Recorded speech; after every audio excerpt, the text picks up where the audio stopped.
Hello, good day and welcome. I'll be answering JAMB 2011 Mathematics Past Question 27. What is the size of each interior angle of a 12-sided regular polygon? A 120 degree, B 150 degree, C 30 degree, and D 180 degree. Now we're asked to find the size of each interior angle of a 12-sided regular polygon. Now the sum of interior angle of a regular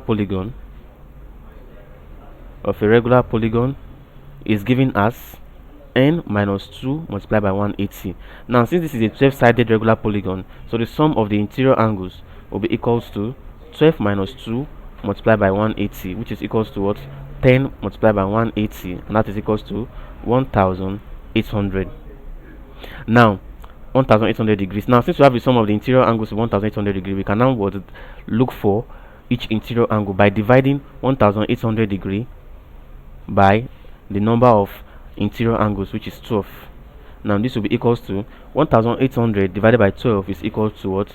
150 degree, and that is option B. So each interior angle is 150 degree.